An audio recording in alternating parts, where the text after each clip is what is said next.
যুক্তরাষ্ট্রের নবনির্বাচিত president Donald ট্রাম্পের সঙ্গে কখনো যোগাযোগ হয়নি বলে জানিয়েছেন বাংলাদেশের অন্তর্বর্তী সরকারের প্রধান উপদেষ্টা ডক্টর মোহাম্মদ ইউনূস। তবে তিনি জানান, ডেমোক্রেটিক পার্টির মতো রিপাবলিকান পার্টিতেও তার ভালো বন্ধু রয়েছে।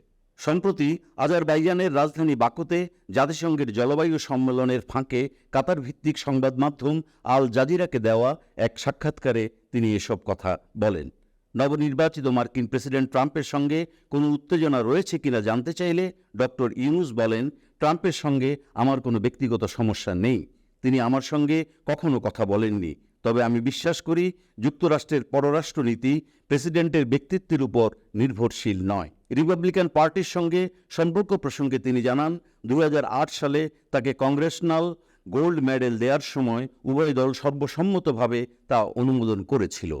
তিনি আরও বলেন, যুক্তরাষ্ট্রের পররাষ্ট্রনীতি এমন নয় যে এটি প্রেসিডেন্টের ব্যক্তিগত পছন্দের উপর প্রভাবিত হবে। শেখ হাসিনার ক্ষমতাচ্যুতির পেছনে যুক্তরাষ্ট্রের হাত থাকার অভিযোগ নিয়ে এক প্রশ্নের জবাবে ডক্টর ইউনূস বলেন, এটি শিক্ষার্থীদের আন্দোলনের ফল ছিল।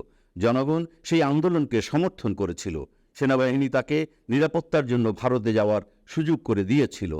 সংখ্যালঘুদের বিরুদ্ধে সহিংসতা বৃদ্ধির বিষয়ে অ্যামনেস্টি ইন্টারন্যাশনালের উদ্বেগ নিয়ে প্রশ্ন করা হলে ডক্টর ইউনূস বলেন, সহিংসতা বাড়েনি, বরং কমেছে। বিপ্লবের সময় যে সহিংসতা হয়েছিল তা ছিল রাজনৈতিক, ধর্মীয় কারণে নয়। তিনি আরও বলেন, সংখ্যালঘুদের অধিকার রক্ষা করা এবং সংবিধানে প্রদত্ত স্বাধীনতা নিশ্চিত করা সরকারের দায়িত্ব। সাক্ষাৎকারের শেষ পর্যায়ে ডক্টর ইউনূস আশা প্রকাশ করেন, বাংলাদেশ ও যুক্তরাষ্ট্রের মধ্যে সম্পর্ক সবসময়ই ইতিবাচক থাকবে।